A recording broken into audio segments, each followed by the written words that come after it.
Kembali di Rakyat Bersuara, tadi belum sempat ngomong, sekarang saya berikan kesempatan pada Bung Rasman untuk bicara. Ada 2 pertanyaan tadi kalau tidak salah, silakan. Terima kasih Adinda Aiman dan seluruh masyarakat Indonesia. Saya mohon maaf jika ada perdebatan yang tidak elok tadi. Tapi sejatinya saya dengan Kak Elsa ini kalau ada masalah, dialog, coba Anda lihat, saya berapa kali tampil dengan lawan debat yang berubah-ubah. Begitu juga akhirnya dengan Bang Oto, kita nggak ada tuh perdebatan serius. Kecuali begini, dengan Adinda, Saudara Tony juga nggak sampai begini. Masih kasih ruang kesempatan. Jadi gini, pertama saya jelaskan ya, bahwa terkait dengan berita acara sumpah saya sebagai lawyer tidak pernah dicabut dan sudah ada laporan polisi dan SP3 per tanggal 1 Juli 2024 dari Bareskrim Mabes Polri. Clear sampai di situ. Nah, adapun kalau bahasa mengatakan bahwa saya mantan pengacara, karena dia orang hukum, setahu saya menyebut orang mantan pengacara berarti bukan pengacara. Harus ada putusan pengadilan yang berkekuatan hukum tetap. Dan sampai hari ini tidak ada putusan itu. Dan saya masih beracara dan menangani beberapa perkara dan menang. Clear? Ya, Bu. Oke. Bu Ade. Begitu juga dengan Bu Eli nih di Ya. Soal ijazah tadi. Karena saya komplain. Nah, adapun tentang ijazah. Ada orang yang berangkat namanya Evi Susanti ke Ambon. Kenapa Rasman disumpah? Lah, saya kan ada KTP.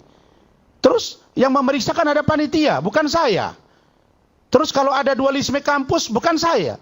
Saya kan mengikuti perkuliahan. Dan itu sudah SP3 juga. Ya. Bahkan yang melaporkan saya, Samsul Caniago, 2 bulan ditahan di Polrestabes Medan dan sekarang dilimpahkan ke kejaksaan dan juga ditahan. Oke, artinya Anda melihat clear soal ijazah. Jadi masalah Rasman jangan ragukan. Kalau saya ijazah palsu Bapak, tak paham saya hukum, KUHP dan KUHP di depan kalian semua. Ya. Oke, yang kedua pertanyaannya. Baru yang kedua. Mana bukti bahwa ada pembunuhan dan perkosaan? Sangat gampang menjawabnya. Bung Farhat dengar ya, tapi jangan dipotong lagi. Sangat gampang ya. Oke. Pertama, kalau orang yang kecelakaan, menurut saya tidak ada hubungannya dengan yang namanya sperma dalam kemaluan perempuan.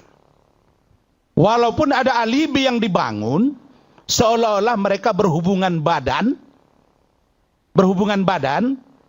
sebelum kecelakaan. Antara Eki dan Vina. Nah, sekarang saya buka data bahwa berdasarkan hasil penemuan visum dari Dr.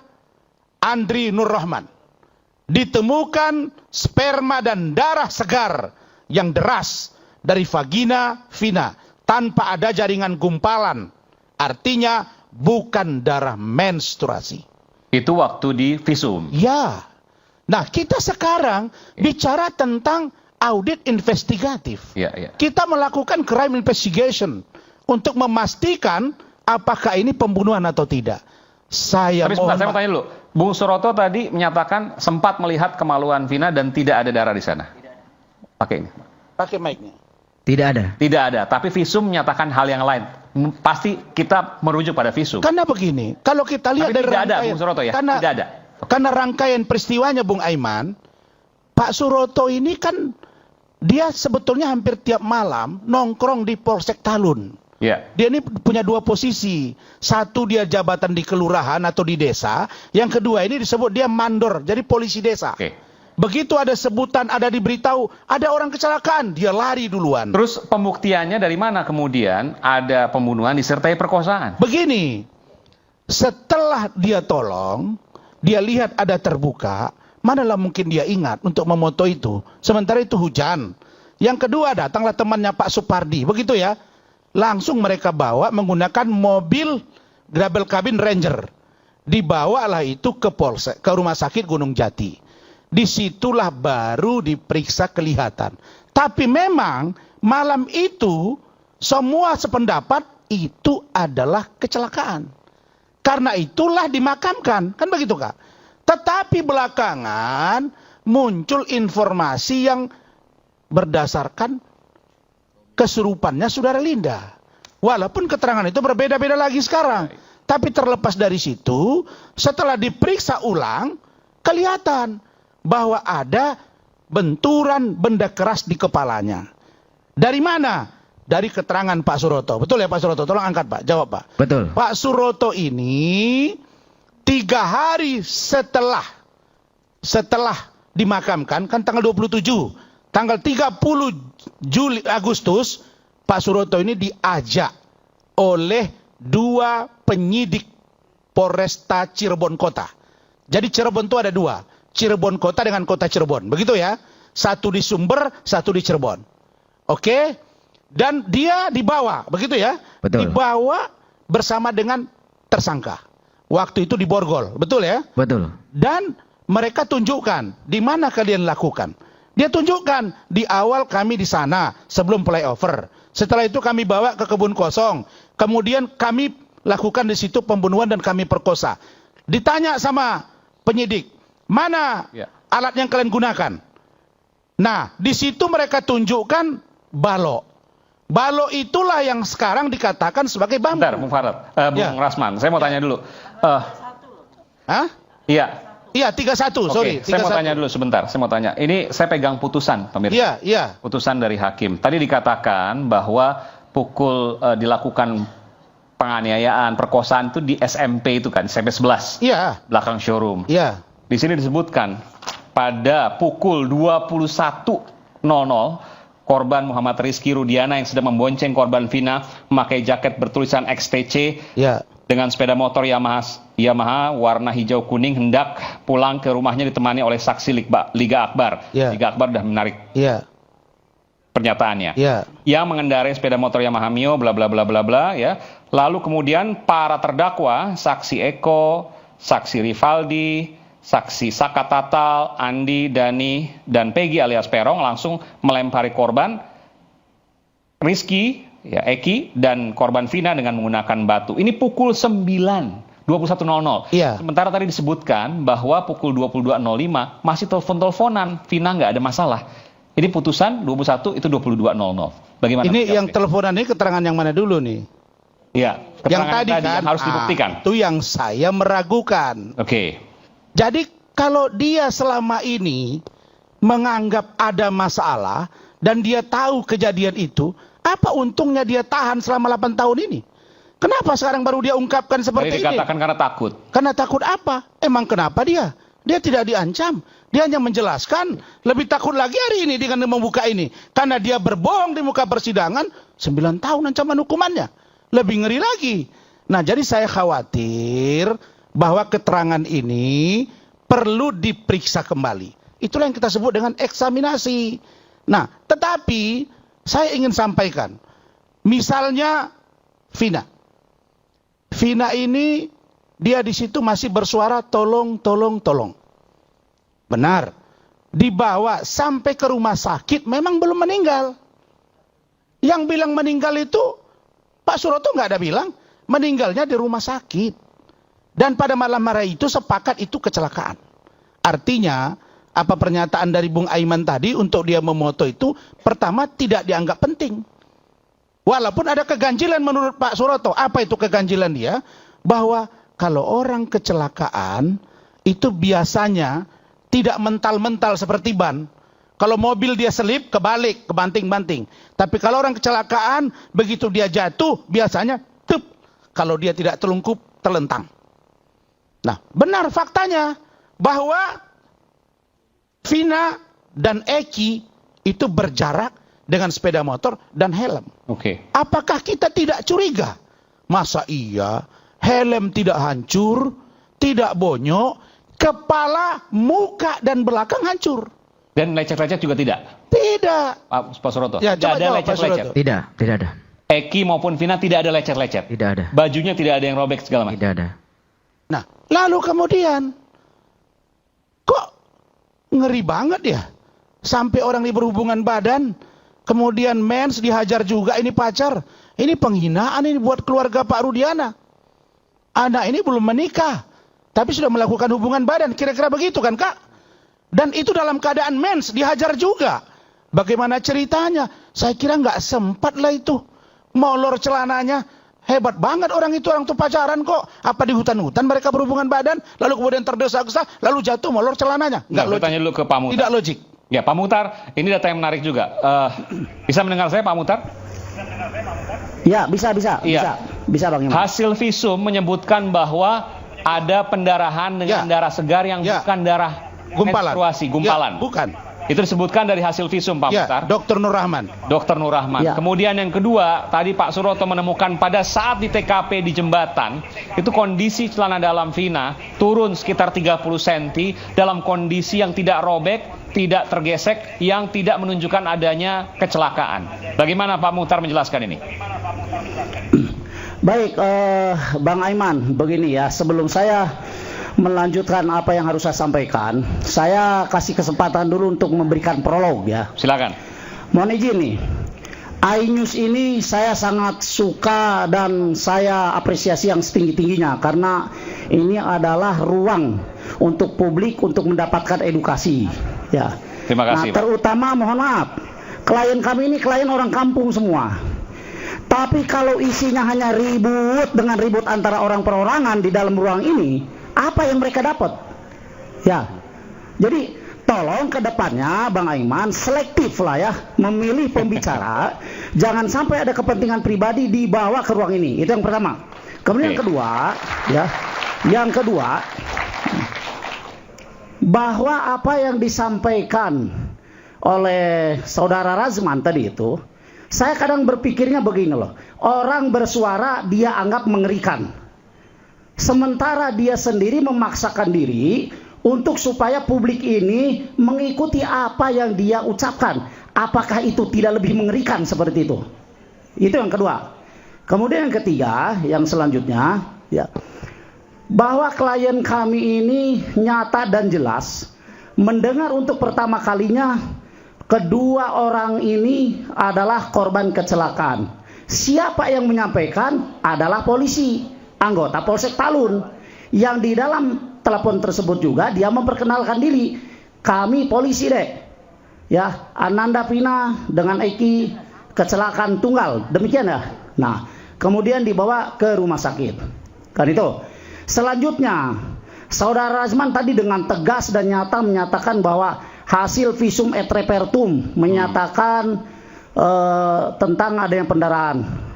Bung Razman, coba baca lagi berkas ya persidangan tahun 2016. Yang memeriksa korban Vina itu adalah Dr. Ihda, bukan Andri Nur Rahman.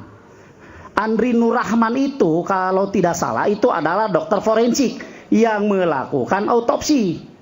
Ya, di dalam hasil visum et repertum yang dibuat oleh Dr. Ihda tidak ada menyebutkan adanya hasil atau ciri-ciri diperkosa. Ya, tidak ada menyebutkan sperma tercecer.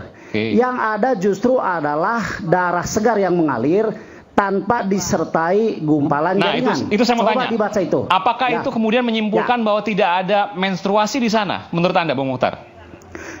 Justru kalau adanya aliran darah yang mengalir dari alat kelamin tanpa disertai gumpalan, itulah tanda-tanda menstruasi. Ya, kalau ada gumpalan jaringan, nah ini yang patut ditanyakan. Gumpalan jaringannya berbentuk sperma atau apa? Kan begitu. Ya. Nah, kemudian selanjutnya, memang di visum tidak disebutkan menstruasi, tidak menyebutkan ya. Tidak disebutkan di dalam visum itu. Disebutkan apa Bang Aiman? Apakah menstruasi tidak ada Kak? Pernyataan itu dalam visum misalnya. Tidak ada, hanya darah segar tanpa gumpalan. Tidak disebutkan, ceceran sperma tidak disebutkan. Hanya disebutkan darah segar mengalir tanpa disertai jaringan gumpalan jaringan. Justru kalau ada jaringan gumpalan artinya apa itu, Bung Muhtar? Artinya hanya darah segar tok yang keluar. Oke, dan itu bisa diartikan sebagai darah menstruasi. Betul. Ya. Baik. Nah, kemudian selanjutnya, pada saat klien kami menyampaikan waktu komunikasi terakhir itu jam 22 lebih sekian menit, dibilangnya itu berita yang mengerikan, ya. Sementara mohon maaf, Silahkan cek tadi Pak Suroto bilang 22 lebih 5 menit. 15, Pak Suroto 15. Kalau kita berbicara, mohon maaf, ya Bang Aiman. 22 lebih 15. Ya, oke. Artinya ada menit yang disebutkan. Ya. Ya, ada menit yang disebutkan. Ya. Nah, maksud saya menyampaikan ini, mari kita saling menghargai ya pendapat seseorang.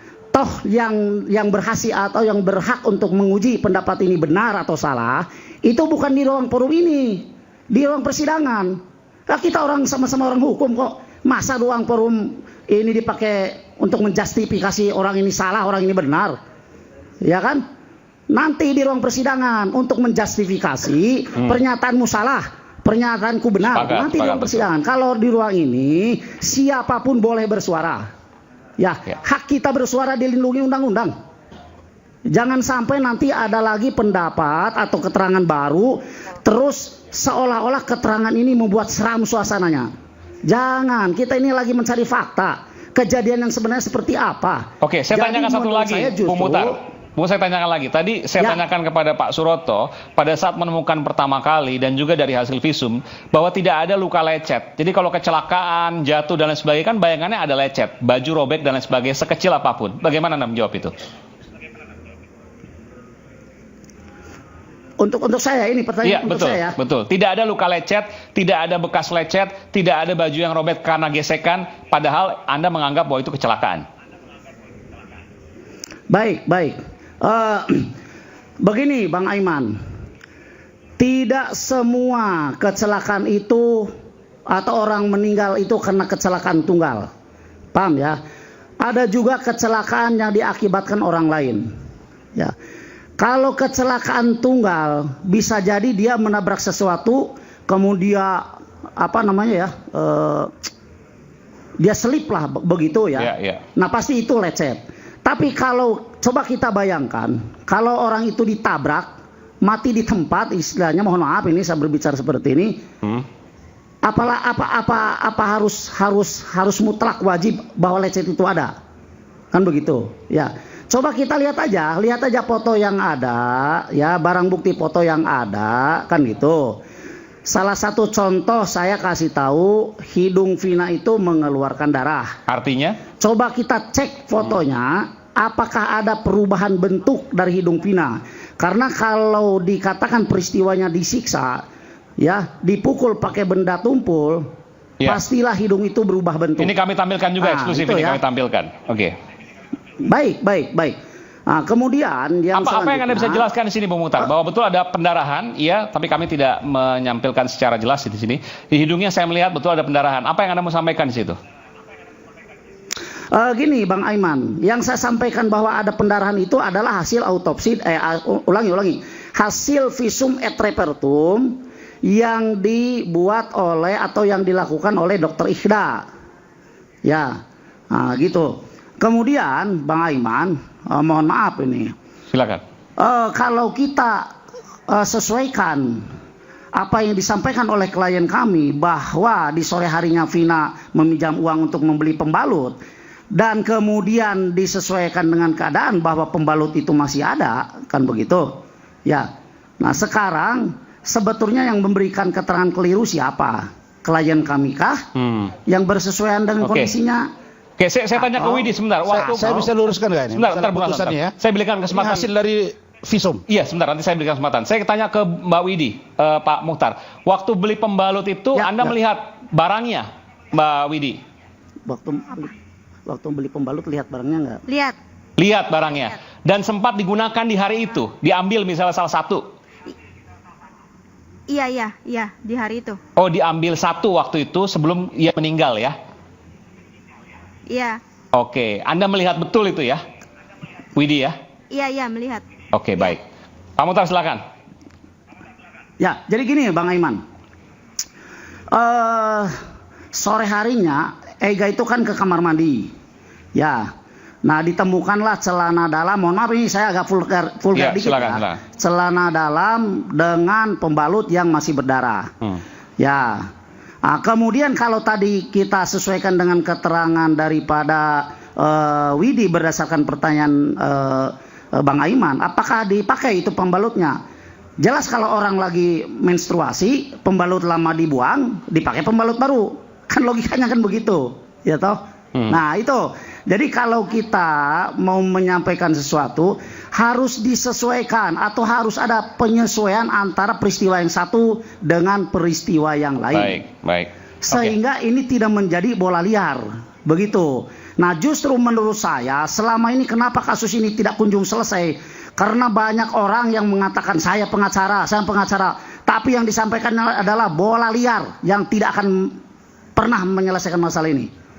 Ya, apalagi saling menghujat di forum ini. Sekali lagi saya mohon ke Bang Aiman, ini forum yang sangat mulia untuk memberikan pendidikan kepada seluruh warga atau masyarakat Indonesia. Tolong ini dijunjung tinggi. Marwah iNews ini tolong dijunjung tinggi. Dan kebebasan bersuara adalah bagian demokrasi yang juga mulia. Bung Muhtar, terima kasih atas sarannya. Kita balik saat lagi. Dan isu hangat bikin penat, tapi kita perlu, kalau tidak bisa kita menyatakan bahwa kita akan sulit untuk mencerna. Jangan lupa secangkir kopi hangat yang nikmat untuk menemani kebersamaan dalam program Rakyat Bersuara. Bersama saya Aiman Wicaksono, kami akan segera kembali sesaat lagi.